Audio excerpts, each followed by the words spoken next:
पाशम शिरपुरबंधमी, पाशम शिरपुरबंधमी।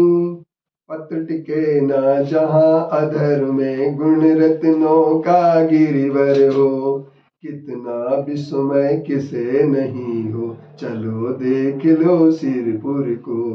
देवों के भी देव पास, जिन अंतरिक्ष में शांत रहे। युगों युगों तक दिगंबरों का, जिन शासन जयवंत रहे। युगों युगों तक दिगंबरों का, जिन शासन जयवंत रहे।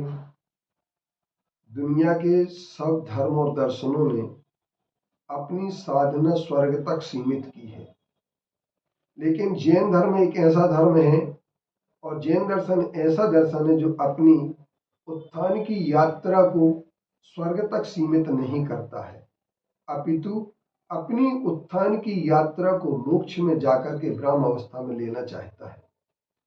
क्योंकि सारे लोग ये चाहते हैं कि हमें स्वर्ग प्राप्त हो, और स्वर्ग प्राप्ति के लिए कई लोगों ने कई यात्राएं भी की और सीधे स्वर्ग जाने की भी कोशिश की। जैसे महाभारत में प्रसंग आते हैं कि विमान पर बैठकर के युधिष्ठिर को स्वर्ग लेने के लिए इंद्र आए, अथवा ऐसे भी हमारे पास प्रसंग आते हैं कि अर्जुन ने जाकर के स्वर्ग में जाकर के वहां पर कला सीखी, नृत्य कला, और नृत्य कला सीख करके फिर उसने विराट नगरी में आकर के नृत्य कला को सिखाने का प्रयास किया, ब्रह्मनला के नाम से।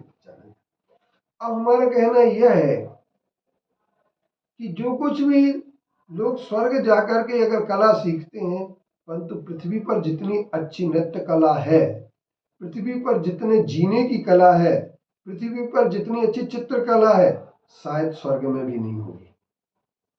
हमने तो स्वर्ग की चित्रकला को देखा नहीं, हमने स्वर्ग की नृत्य कला को नहीं देखा, हमने स्वर्ग की संगीत कला को नहीं देखा, लेकिन ये स्वर्ग की तारीफ करने वाले लोग उस प्रकार हैं जैसे कि अमेरिका में जाने वाले लोग जो कभी अमेरिका नहीं गए, वो अमेरिका के भवनों की तारीफ करते हैं, लेकिन भारत के भवन में जो शांति और सुख मिल सकता है, वो अमेरिका के भवन में शांति सुख कैसे मिल सकता है, इस पर आपको विचार करना है। तो हमारे आचार्यों का कहना है, यत्र भावम शिवम दत्ते द्यौ कियत दूरवर्तिनी, यो नयत्याशो गभ्युतिम कोसार्धेक्यम ससीदति।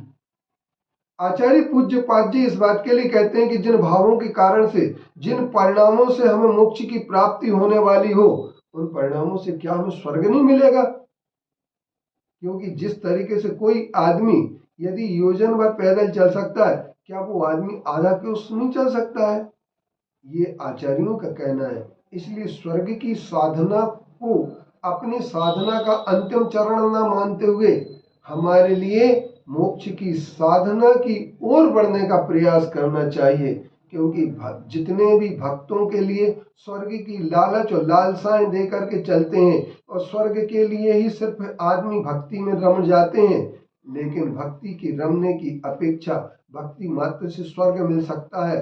आप स्वर्ग तो कोई भी प्राप्त कर सकता है, अकाम निर्जना करने वाला स्वर्ग प्राप्त कर सकता है, लेकिन सवाल इस बात का है कि जिसे मोक्ष की शांति और सुख का अंतिम लक्ष्य बन जाए, ऐसे व्यक्ति को ही हम सही साधक मान सकते हैं और रत्नत्रय के माध्यम से मोक्ष मिलता है, और स्वर्ग तो किसी भी माध्यम से मिल सकता है।